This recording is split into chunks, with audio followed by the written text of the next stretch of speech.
Good morning everybody. Welcome back to our YouTube channel EMS Classes. कल हमने यानी पिछले वीडियो में हमने कलेक्टिव नाउन के पूरे कॉन्सेप्ट, डिफिनीशन और एग्जांपल्स को पढ़े। आज हमारा टॉपिक है नाउन का चौथा kind, fourth kind, material noun. आज हम पढ़ेंगे मटेरियल नाउन के डिफिनीशन को, एग्जांपल को, उसके कॉन्सेप्ट को समझेंगे। तो हम चलते हैं अब मटेरियल नाउन के डिफिनीशन पे। इसको नोट कर लीजिए अपनी नोटबुक में, अच्छे से नोट कीजिए। A noun that can be measured, a noun that can be measured or weight is called material noun. A noun that can be measured or weight is called material noun. फिर से देख लेंगे। A noun that can be measured or weight is called material noun। यानी हम कह सकते हैं कि वह संज्ञा जिसे हम माप सकें अथवा तौल सकें, माने वह संज्ञा, वह नाउन जिसको तौला जा सके, मापा जा सके, वह मटेरियल नाउन कहलाता है, यानी पदार्थवाचक संज्ञा कहलाता है। और मटेरियल नाउन को हम काउंट नहीं कर सकते, इसलिए क्योंकि जितने भी प्रकार के मटेरियल नाउन होते हैं सारे के सारे या तो वेट में होंगे या फिर मेजर्ड में होंगे, जिसको हम या तो मापें या फिर तौलें। इस तरह से हम कह सकते हैं कुछ एग्जांपल्स के सहारे, एग्जांपल्स के तौर पे जिसको हम माप सकते हैं और तौल सकते हैं। तौलने में क्या होगा? मिल्क हो सकता है, ऑयल हो सकता है, फूड ग्रेन हो सकता है, और मापने में ऑयल हो सकता है, क्लोथ हो सकता है, मीट हो सकता है। ये सारी चीजें हम कहेंगे मटेरियल नाउन में। कुछ नोट कर लीजिए एग्जाम्पल के तौर पे। मिल्क हुआ, सॉरी इससे पहले हम बताते हैं, जैसे यह पहचानेंगे कि हाँ कौन कौन से मटेरियल नाउन हैं। तो पालन जानते हैं पेय पदार्थ, जितने भी प्रकार के पेय पदार्थ होते हैं। पेय पदार्थ का मतलब पीने योग्य जो पदार्थ होते हैं वह, जैसे वाटर हुआ, मिल्क हुआ, और भी जितने भी पदार्थ हैं जो जिसको हम पी सकते हैं, पेय पदार्थ में आते हैं वे। खाद्य पदार्थ, खाद्य पदार्थ का मतलब भोज्य पदार्थ, जिसको हम खा सकें, जिसको हम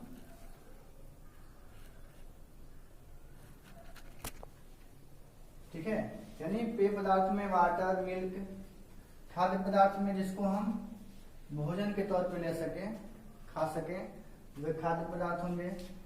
इसमें आपका ग्रेन आ सकता है,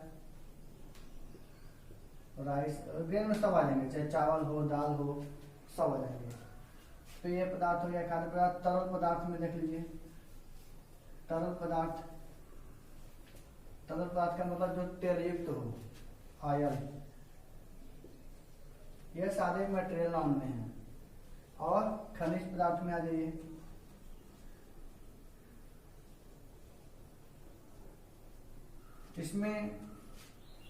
इसमें भी यही आ सकता है, क्योंकि ऑयल में ही सारा आ जाएगा।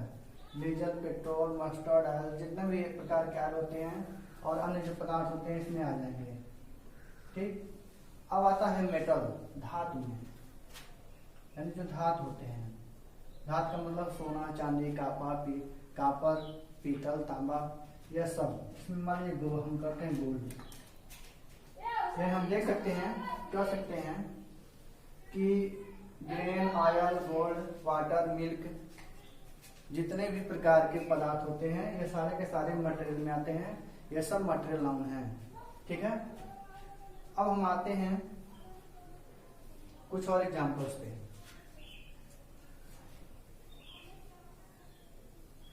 कुछ चर्चा करेंगे इसके बाद, और फिर हम देखेंगे कि इसका कॉन्सेप्ट क्या है, क्या लेते हैं और कैसे समझते हैं कि अगर एग्जाम में आता है तो हम उसको कैसे समझेंगे। अब आते हैं एक विषय पे। जैसे मान लीजिए हम बाजार में गए और हमने वहां आम खरीदा, मैंगो लिया, ये हम ये नहीं कहेंगे कि मैंगो जो है, अभी हम इसको कटघरे में लगाए, हम समझाने तौर पे करें। मान लीजिए हम मार्केट में गए और हमने एक दुकान पर, फल की दुकान पर मैंगो लिया, तो मैंगो क्या होता है, संख्या में होती है, लेकिन हम जब भी मैंगो लेंगे तो तौल के लेंगे। जो दुकानदार होगा वह तौल करके देगा, 1 किलो, 2 किलो, 3 किलो, 5 किलो, यह जो भी होगा वह तौल के देगा। जबकि हम जानते हैं कि हम चाहें तो मैंगो को गिन भी सकते हैं, क्योंकि जब भी हम लेंगे उस दुकान से, उस दुकानदार से, तो वह तौल के देगा। लेकिन अब हम खाएंगे कब, जब घर पे लाएंगे तो हम पहले 1 को खाएंगे या फिर 2 को खाएंगे, यानी उसमें हम गिनती ला सकते हैं। लेकिन जब जाएंगे लेने के दुकानदार के पास, तो जब भी देगा वह तौल के देगा, न कि गिन के देगा। इसलिए हम कह सकते हैं कि जब यह मैंगो उस दुकान पर दुकानदार के पास है, जब तक वह तौल रहा है तब तक वह मटेरियल नाउन है। ठीक, जब तक वह तौल रहा है तब तक वह मटेरियल नाउन है, और जैसे ही वह तौल करके हटा देगा, हमें दे देगा, वह हो जाएगा हमारा कौन सा नाउन, कॉमन नाउन हो जाएगा। या फिर हम ये कह सकते हैं कि यह देखने से ऐसा लगता है कि यह काउंटेबल है, यह भी हम समझेंगे। काउंटेबल, मैंगो जो हमारा है काउंटेबल हो सकता है, क्योंकि हम मैंगो को खरीदेंगे जरूर, वह तौल कर देगा, लेकिन हम जब भी उसका यूज करेंगे तो वह 1-1 करके, 2-2 करके होगा। ठीक है, यानी यह काउंटेबल हो सकता है, लेकिन अनकाउंटेबल नहीं। अनकाउंटेबल, लेकिन हम यूं कहें कि यह न तो काउंटेबल है और न ही अनकाउंटेबल है। क्यों? क्योंकि काउंटेबल तब होगा जब वह उसी रूप में उसको लिया जाए, और अनकाउंटेबल से नहीं होगा, क्योंकि उस अनकाउंटेबल का कोई मतलब नहीं है। इस तरह से हम कह सकते हैं कि ऐसे तत्वों को हम 3 तरह से समझेंगे, एक काउंटेबल, एक अनकाउंटेबल और एक काउंटलेस। इसलिए हम कह सकते हैं कि जो मैंगो है यह काउंटलेस है। काउंटलेस का मतलब होता है, जिसे काउंटेबल में एक जो है उद्देश्य होता है कि हम इसको काउंट करें, अनकाउंटेबल का एक भाव होता है। काउंटलेस का मतलब क्या है, उसके गणने का, उसके काउंट करने का कोई मतलब ही नहीं है, इसलिए काउंटलेस है। क्योंकि अगर हम गिन भी ले मैंगो को कि हमने 1 किलो आम लिया, उसमें 2 चढ़ा, 4 चढ़ा, चाहे 5 आए, तो उसको गिनने कोई मतलब नहीं है, इसलिए वह काउंटलेस है। क्योंकि गिनने के बाद भी जो है उसका जो सार्थक रूप होगा वो नहीं आएगा, और हम जब ले चुके हैं तो मटेरियल हो चुका है, इसलिए हमें कह सकते हैं कि वो काउंटलेस है। ठीक है, अब हम आते हैं एक और एग्जाम्पल पे। जैसे मान लीजिए ग्रेन नहीं, मान लीजिए ग्रेन है, ग्रेन माने अन्न, अनाज। अब पूछे कोई कि कौन सी श्रेणी में आता है, तो ग्रेन, जैसे मान लीजिए ग्रेन है, बहुत सारे अनाज होते हैं। अगर हम कुछ ग्रेन को उठा करके 4-5 लोगों के बीच थोड़ा थोड़ा रख दें और उनसे कहें कि इनको गनिए, इनको काउंट कीजिए, तो वह जो ग्रेन होगा कुछ एक मात्रा लेकर के हम दोनों को दे दें, तो 4-5 लोगों में बांटने के बाद क्या होगा कि सब के सब उस अन्न को गिन करके कहीं न कहीं साइड में रख देंगे, यानी उसको गिन सकते हैं। लेकिन उस गिनने का कोई मतलब नहीं है, क्योंकि वह उद्देश्यहीन है, अन्न को गिना नहीं जा सकता। लेकिन अगर हम कह रहे हैं अगर गिनना पड़े तो हम कुछ लोगों में बांट दें तो उसको गिना जा सकता है, लेकिन उसके गिनने का कोई मतलब नहीं है। इसलिए हम ग्रेन को न तो काउंटेबल कर सकते हैं, न तो अनकाउंटेबल कर सकते हैं, बल्कि हम उसे काउंटलेस कर सकते हैं। क्योंकि यह मटेरियल नाउन चल रहा है, इसलिए हम जो है मात्र यह नहीं बताएंगे कि कौन कौन सा मटेरियल नाउन है और मटेरियल नाउन का डेफिनेशन क्या है, बल्कि हम उसके उस कॉन्सेप्ट को समझाएंगे कि मटेरियल नाउन होते हुए भी उसे हम किस तरह से देखेंगे। क्योंकि हम जानते हैं कि जो हमारा मॉडर्न टाइप ऑफ नाउन है वह 2 प्रकार का है, काउंटेबल और अनकाउंटेबल। तो काउंटेबल में वो सारी चीजें आती हैं जिनको हम गिन सकते हैं, उनकी गणना कर सकते हैं, और अनकाउंटेबल में वे आते हैं जिनकी हम गणना नहीं कर सकते हैं। लेकिन एक और भी आता है काउंटलेस। काउंटलेस में क्या होता है, गिन तो हम सकते हैं उसको, लेकिन उसके गिनने का कोई अर्थ, कोई तात्पर्य नहीं निकलता है, इसलिए हम उसको लाते हैं मटेरियल नाउन में। अब इससे मान लीजिए ग्रास हो गया, घास संभव नहीं है, लेकिन फिर भी अगर घास की कोई पोटली है, कोई गठरी है, उसको हम कई लोगों में थोड़ा थोड़ा देकर के बांट दें और कहें इसकी गणना कर दीजिए, तो गणना हो जाएगी। गणना तो होगी, लेकिन उस गणना से क्या फायदा?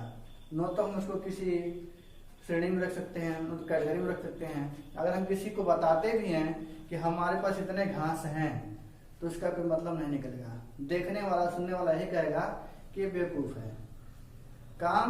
हर काम हो सकता है, हर चीज संभव है, लेकिन वहीं तक संभव है जहां तक उसका कोई उपयोग हो सके, उसका कोई मतलब निकल सके। इसलिए हम ये कह सकते हैं जो ग्रास है यह अभी क्या है, काउंटलेस है।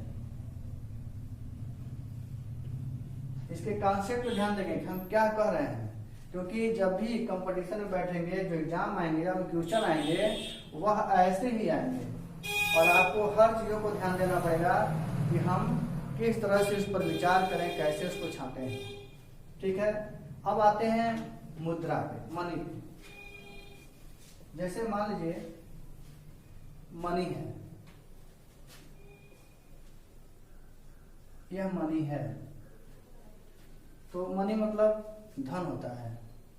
अब कोई यह कहे कि मेरे पास 5 मनी है, मेरे पास 10 मनी है, मेरे पास 6 मनी है, कोई मानेगा?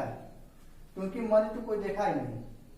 मनी होता क्या है? मनी जो है एक कई प्रकार के मुद्राओं के अलग अलग पहचान, अलग अलग तत्व को मिला करके एक नाम दिया गया है मनी का, मुद्रा का। और इस मनी को हम ऐसे समझ सकते हैं, कहीं कहीं इसे रुपया कहते हैं, कहीं कहीं से डॉलर कहते हैं, कहीं कहीं से इसे दिनार कहते हैं, और भी बहुत सारे नाम होंगे। हर एक जगह के अलग अलग नाम हैं, हर एक देश का। तो हम ये कह सकते हैं कि जो मनी है, ठीक है, इसको हम नहीं गन सकते, नहीं हम जान सकते कितना मनी है।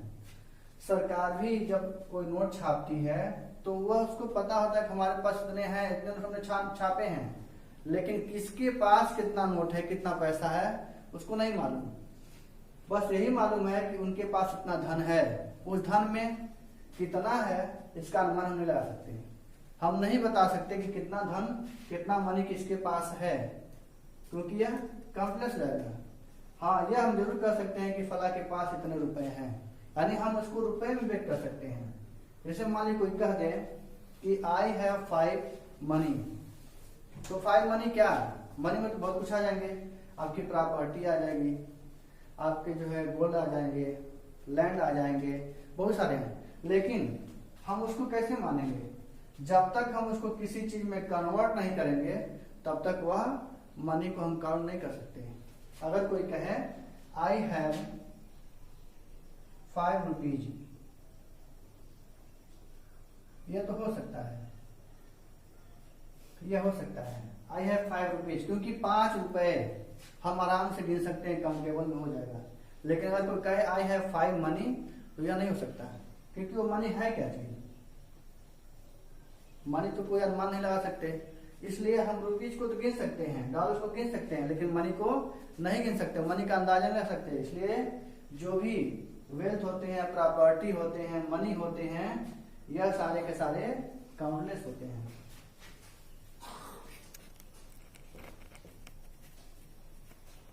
अब आते हैं हम कुछ एग्जाम्पल पे। अब हम जो है कुछ एग्जाम्पल पे आते हैं। हेडिंग डाल लीजिए common errors.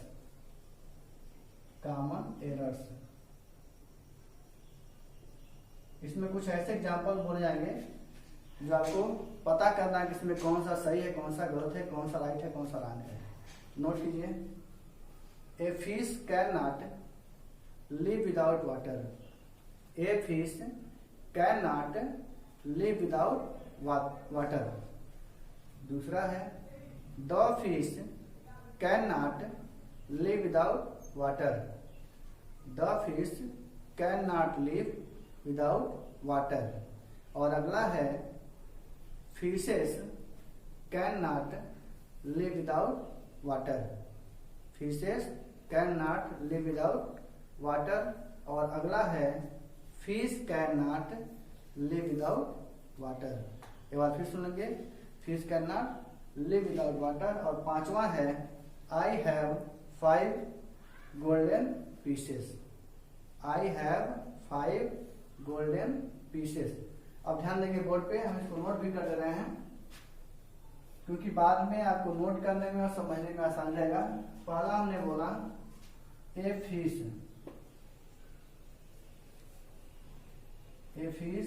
Can't live without water, यह पहला है।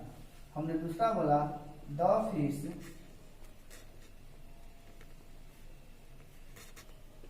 कांट लिव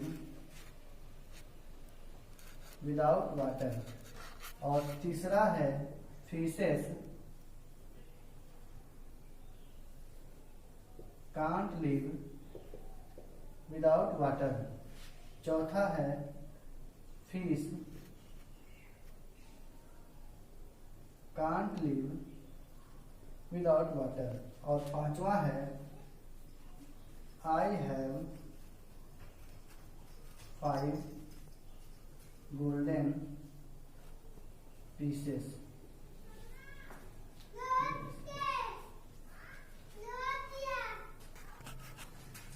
चलिए अब जो है इसको सॉल्व करने से पहले एक रूल नोट कर लीजिए, हम बताते हैं। एक रूल नोट कीजिए, no article is used before material noun. ध्यान से सुनेंगे, no article is used before material noun, पहला नियम है। और दूसरा है material noun is always use as singular and takes verb also singular.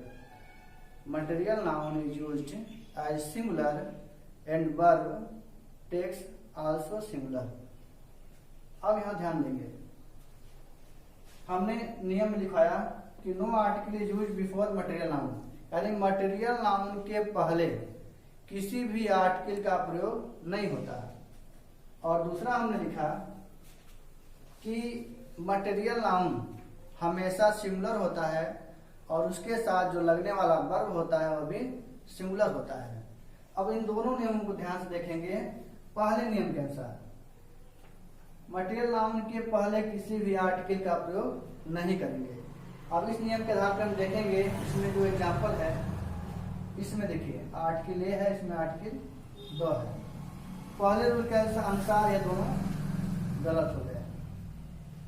ठीक, अब आते हैं तीसरे पे, क्योंकि इसमें आर्टिकल ए 2 लगा हुआ है, इसलिए सीधा सीधा रूल से पता चलता है कि उस रूल से यह पता चलता है कि कोई भी आर्टिकल का हम प्रयोग नहीं कर सकते मटेरियल नाउन के पहले, इसलिए गलत है। उसके बाद का जो नियम है कि मटेरियल नाउन हमेशा सिंगुलर होता है और वर्ब भी सिंगुलर लेता है, यानी मटेरियल नाउन कभी प्लूरल नहीं हो सकता है। अब यहाँ देखिए फिश है, फिश में यस लगा हुआ है, क्योंकि आप जानते हैं यस या यस लगा देने से जो वर्ड होते हैं वह प्लूरल में चेंज हो जाते हैं। यहाँ यस से यस लगा हुआ है, यानी यस लगा हुआ है, यानी फिश तो आपका मीनिंग हो गया, इसमें हमने यस जोड़ दिया है, हो गया फिशेस, इसका मतलब प्लूरल हो गया। लेकिन आप जान लीजिए कि फिश जो होता है हमेशा और हमेशा सिंगुलर ही होता है। अब बात आती है कि हम फिश को मटेरियल नाउन में क्यों लिखे हैं, क्योंकि हमारा जो नाउन चल रहा है मटेरियल चल रहा है और हमने मटेरियल में फिश का नाम डाल दिया है। क्यों? ये भी बहुत बड़ा कॉन्सेप्ट है। फिश मटेरियल नाउन में आया हुआ है, ठीक है। अब हम बताते हैं कि क्यों मटेरियल नाउन है। अब देखिए, जब तक फिश जिंदा है, जब तक फिश यानी मछली जीवित है, पानी में तैर रही है, वह जलीय प्राणी है। ठीक है, जब तक फिश जल में तैर रही है, पानी में तैर रही है, वह जलीय प्राणी है। और जैसे ही देखिए, यानी जब तक तैर रही है तब तक क्या है, जलीय प्राणी है, वाटर क्रिएचर है। लेकिन जब दुकान पे आ जाएगी तो स्वाभाविक है दुकानदार उसे बेचेगा, और बेचेगा क्या करेगा, उस मछली को या तो तौल देगा या फिर जो है पीस में काट करके तौलेगा। तो जब तौलेगा तो यहाँ वेट हो गया, और जब वेट हो गया तो आ जाएगा मटेरियल नाउन। क्योंकि मटेरियल नाउन में क्या होता है, हमेशा उस चीज को हम या तो तौलते हैं या फिर मापते हैं। तो यहाँ जो फिश है यह मटेरियल नाउन के अंतर्गत आ जाएगा।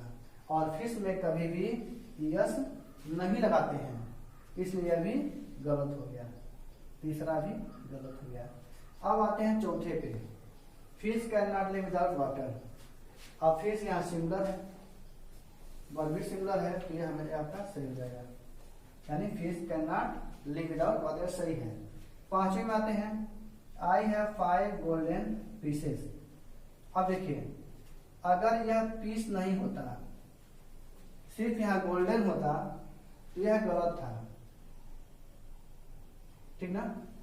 और जब पीस हो गया तो गोल्ड के पीस हो सकते हैं, टुकड़े हो सकते हैं, और हम उसको कई टुकड़ों में बांट सकते हैं। जब बांटेंगे तो उसके नाम के पहले जो उसका संख्या हुआ दर्शाएंगे, और जितना रहेगा उसको हम उसमें ले जाएंगे, यानी यह प्लूरल होगा, यह सही है। यानी पांचवा भी सही है, चौथा और पांचवा सही है। ठीक है, अब ऐसे ही जो है कुछ और एग्जांपल्स आपको मिलेंगे सॉल्व करने के लिए। उसको चलिए, हमने जो नियम बोला है आपको यहाँ लिख भी दिया है, इसको ध्यान से नोट कर लेंगे। अब नोट कीजिए एग्जांपल्स, कुछ एग्जांपल्स जो आपको प्रैक्टिस के तौर पे करने हैं और कल उसको बताना है। नोट कीजिए, आई हैव 5 गोल्ड।